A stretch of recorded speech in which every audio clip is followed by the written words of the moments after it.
Szalinski. I'm going to give you a sort of voice override on what you're going to see on this DVD today.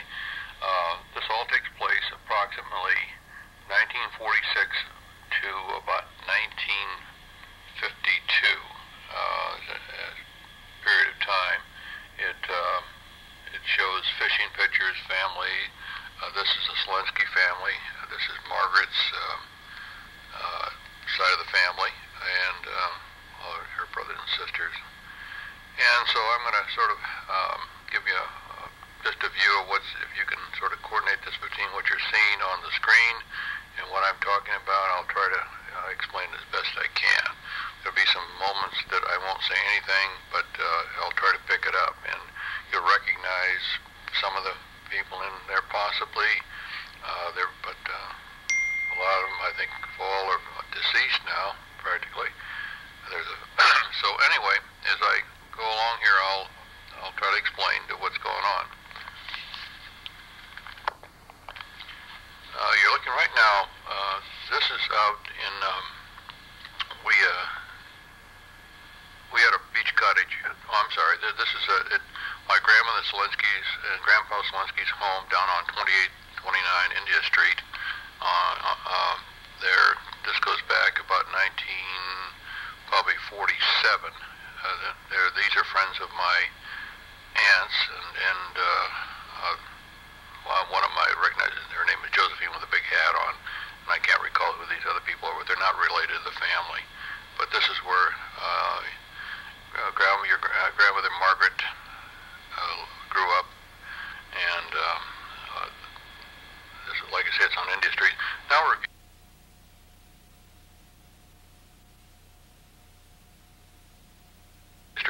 reviewing Limburg Field. You'll notice a plane coming down here. This is from Margaret's home. There was an experimental aircraft. At the time, it was a huge aircraft, and this is, I think, the initial flight of it, and it's going to be taking off here from Limburg Field. And this is probably it's a little sort of mixed up, but I think it's about 1950.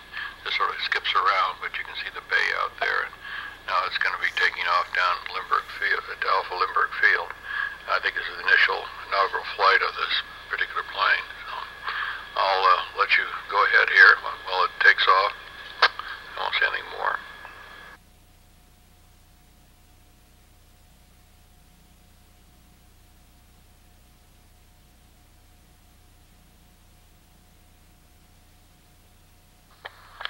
You're viewing a holiday dinner at my Aunt Margaret's.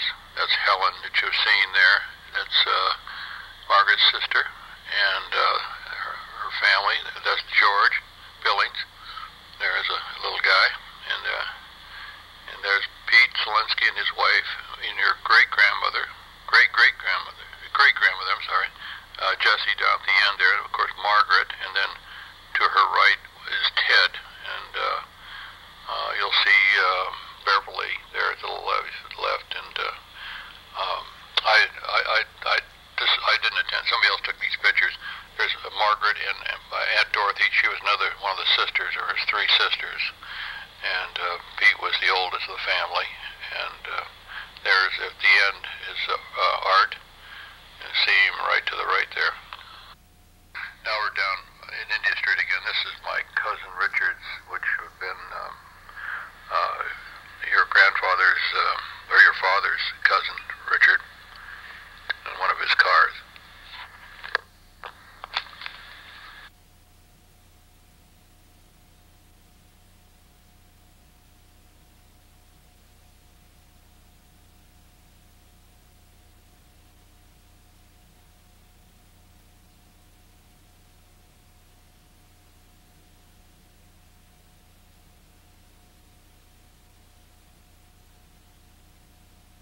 One of his cars. This is out in Torrey Pines.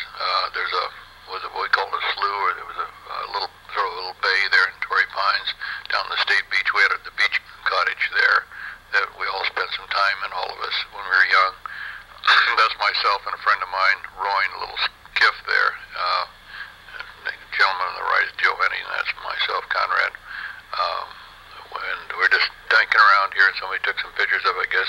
This is Aunt Helen, Margaret's sister, younger sister, and she lived down on right off of Laurel Street. She and her husband. She liked to crochet. I guess she's knitting, or I guess that's what it is. This is out the beach cottage I was telling you about. There was three of them. I think there was 2 or 3 cottages that we had. My grandmother had one. I stayed there quite a bit, and that's Aunt Dorothy. She's flying a kite, as you can see. Anyway, it was the state made us move them out of there back in the mid-50s. They came along and said it belonged to the state, and we were squatting there, the family was, so all these cottages had to be moved. Most of them they just tore down and left them. But we had a lot of fun out there during about 46, 45. That's George Billings. Looks like he's drinking a bottle of pop. Looks like he's about 5 years old there. Here's another picture of George.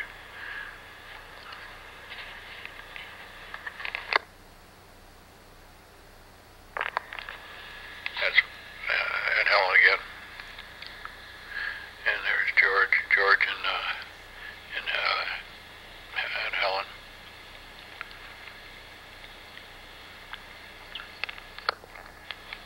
That's Aunt Helen got married a second time. That's her husband. We called him Pudge.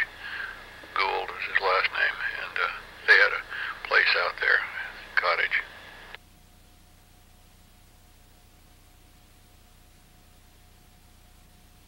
And there's looks like Art and George wrestling on the ground. They used to play around a bit. Of course, Art was there's Beverly, Aunt Beverly, and myself. I was about 18 years at the time, maybe 17, 18. So this goes back to 47, 48, I'm sorry. And next door is a bakery, and you can see the awning there. And that's my folks' car now. So just leaving my grandmother's house down on India Street.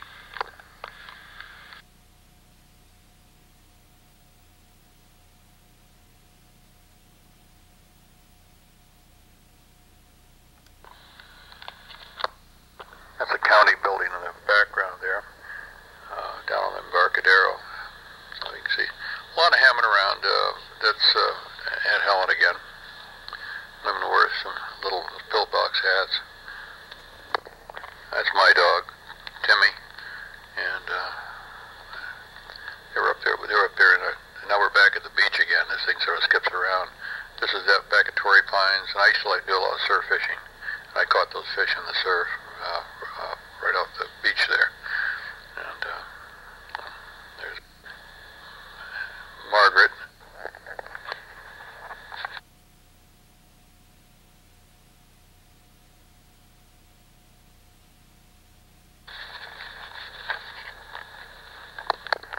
As you can see, I'm cleaning the fish now.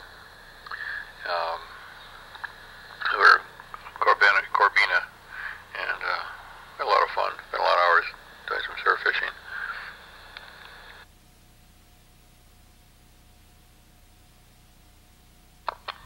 That's an old Willys that my grandmother had, her car.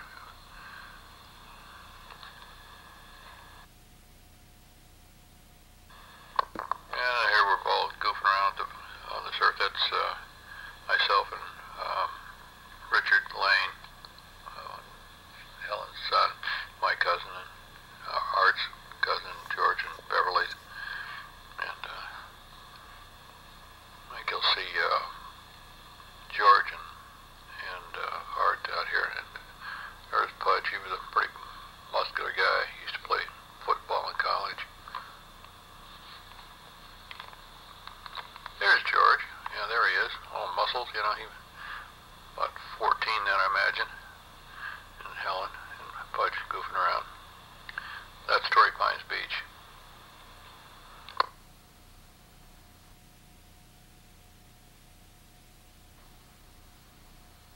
Some people sitting on the beach. I had no idea who they are. And I think there's Beverly there, I believe. And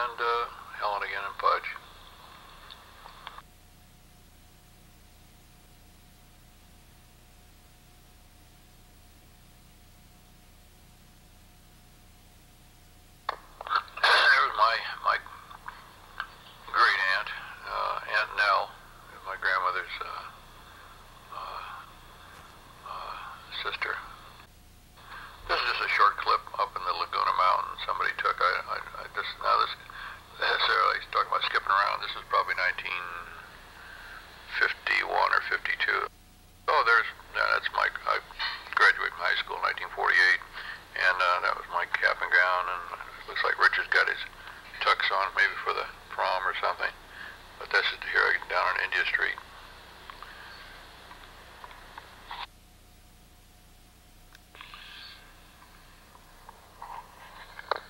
There's Beverly. Apparently she must have been graduating from grammar school or something. She's dressed up. She's got some kind of like a pennant or something on her, or crochet, something there. There's Richard.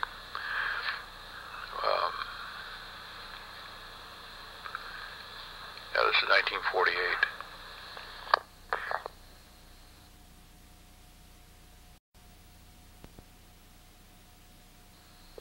This is you're looking around now. This is a group of people. There, my uncle, be your great uncle Pete, had there's George and Beverly. And they were little, and they had a fishing boat. We call them tuna clippers, and this is the first trip. They what they call it a trial run or something. They had a party usually, and they asked people just to go along. This in San Diego Bay, and just go out and they have food and drinks, beer primarily, and pop and stuff for everybody. And there's some friends of the families and some of Richard and his girlfriend. And I had a girlfriend along that day too, but it was, I believe, in the spring of 1948, because they bought the boat in 1948 and they worked on it and then went to sea right after this on a trip.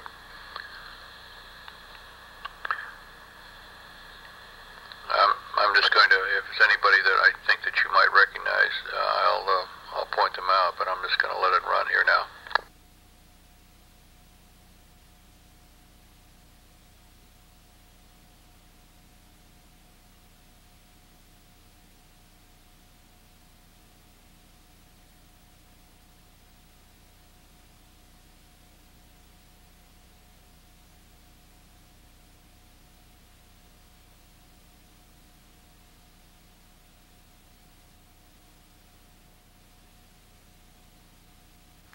One thing is you can see San Diego Bay in the skyline. Once in a while you have a glimpse of it. It's changed considerably from what it was in that many years ago.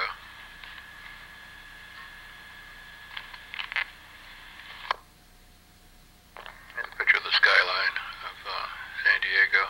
It wasn't the tall buildings like there is today. And the Navy moored a lot of their ships out on the bay too. You can see them at anchor. Beverly.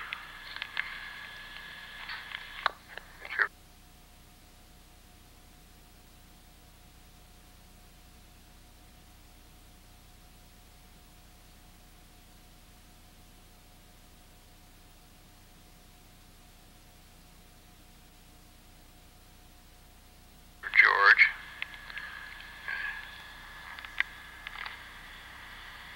He served a pistol when he was a little kid.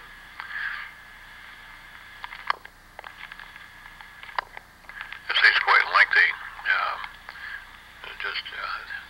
fact, I think we got stuck in the mud there on the bay. So we got too far to one side, and I think we were just sort of dinking around, waiting for the tide to come up. So everybody's sort of bored here. You can see that just hanging around.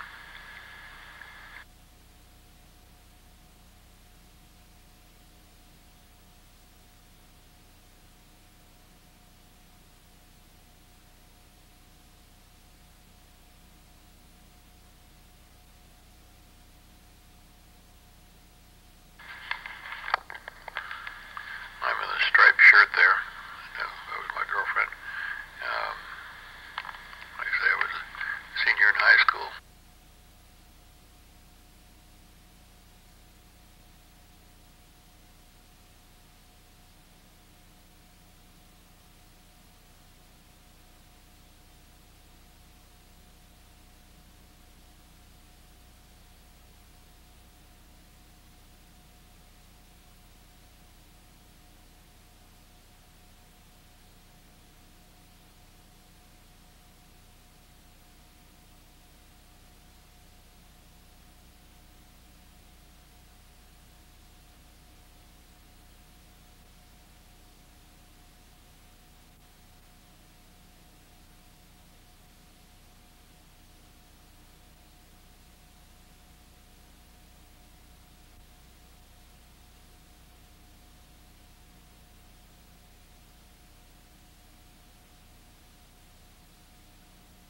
climbing up on the mast. This is how we used to spot fish. You'd get up there on that high crow's nest, and then you'd see birds and breathing fish, and then we would try to find them and catch them and put them in the haul and bring them back to the canneries. I'll show you some pictures of, you'll see later on the DVD of fishing. This remarkable size fish that we caught. There's Beverly. Pictures of Point Loma over there. You can see how bare it is at the time. Now, of course, that whole hillside's covered with homes. You can see all the naval vessels there out on the bay. That was common. They had regular mooring buoys out there, but of course they don't do that anymore. There's Shelter Island. At the time, it was never hadn't been developed yet. It's just a piece of sand sticking out there. They hadn't developed the island. Now we're down. Now it skips around a little bit.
Skips around a little bit.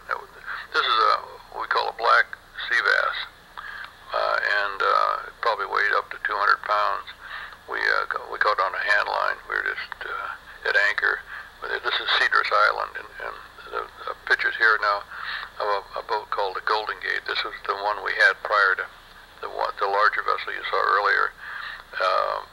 That was that Uncle Pete owned, and there you can see they're fishing. This is how they used to fish for tuna with pole. We call them jack poles, and they had chum bait. You can see the chummer up there on the bait tank, and then the schools of fish would come alongside, and then they'd hit a lure and put them right up on the boat. This area down off of probably Cedrus Island somewhere, and I was skipping back to that fish. There's one of the boats. I don't know if that's a Golden Gate or not, but it was a boat very similar to that.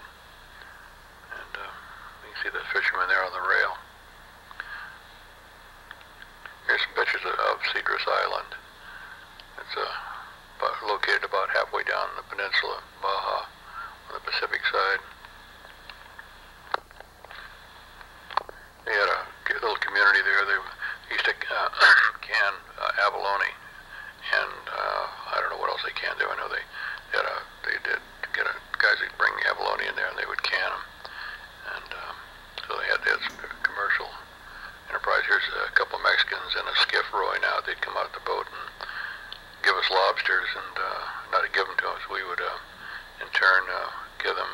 They like American cigarettes. We give them a carton of cigarettes, and they give us a dozen lobsters or thereabouts, and so we had an abundant supply of lobsters when we were around the Cedars Islands.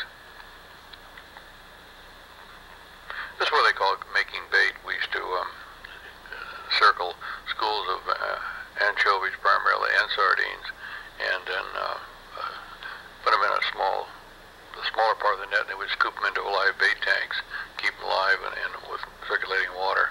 This is an old cemetery apparently on Cedars Island.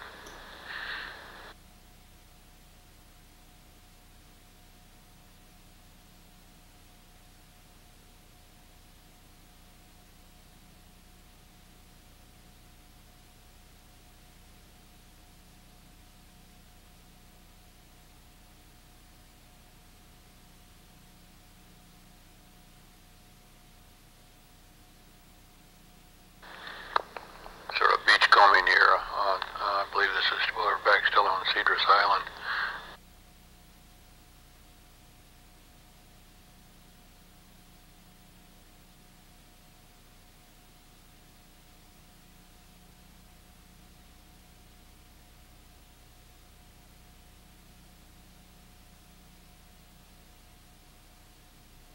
There's a picture of the Golden Gate out there at anchor.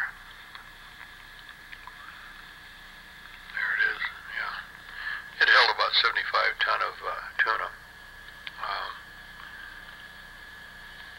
And I made a few trips when I was going to high school. I'd go out during the summer. And it was hard work, but we had a lot of fun too. That's me rowing the skiff back to the boat. There you see a school of porpoise here, dolphin. Swimming around. The dolphin will follow the bow of the boat a lot of times. They'll dart in and out right around the bow and follow you for a couple miles or so.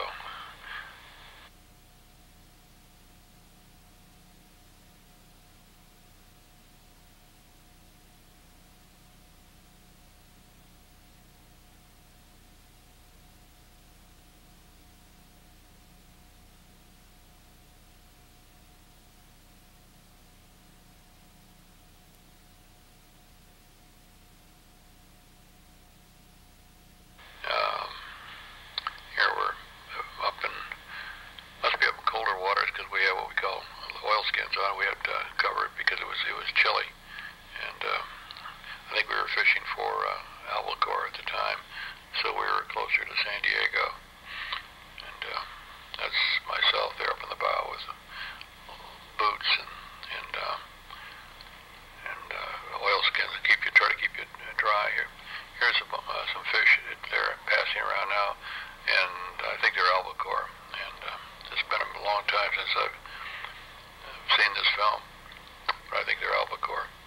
And we're going to ice them down in the hole. We actually carried ice, and we would ice them down. Here's a picture of the galley cooking there, stirring up something.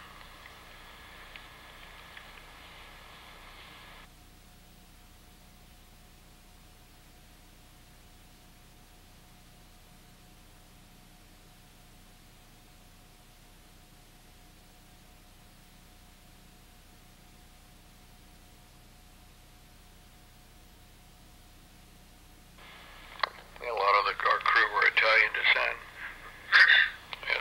Sort of mixture of Italian. There's some albacore sitting there. You can see the long fins. A mixture of our crew were usually Italians and Portuguese. They were the bulk of the fishing fleet. We were sort of an odd one because we were not either one. But anyway. This is a group of seals up on the beach there. They're a little hard to see, but there's some seals. I think some of them are sea elephants also. There's pulling up a lobster trap.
supply for quite a few weeks.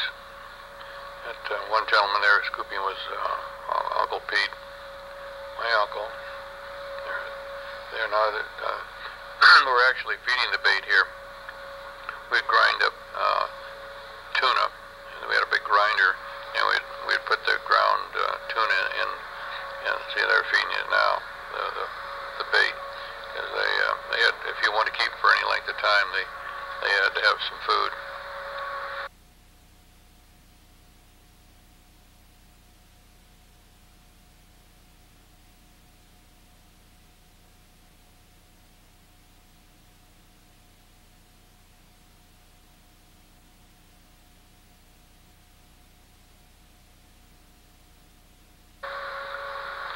And they're brailing the bait over the side, going up up to a school of fish, and we'd stop the boat, and then if we're fortunate, the fish would come up to the surface, and we would catch them. There we go. A few now look like probably skipjack tuna.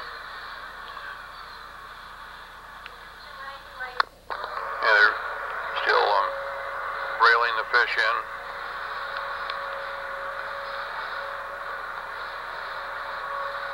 I could say that we carried about 75 ton of fish totally, and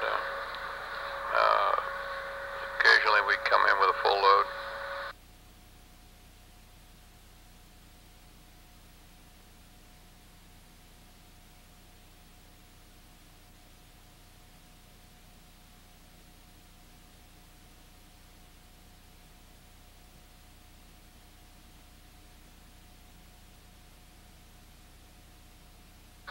You can see the fish on the deck there after the ones that we caught. And those will all be passed down to the hole and iced down and sold to the cannery eventually. It's a pretty good school of fish. You can see we really pull them in quite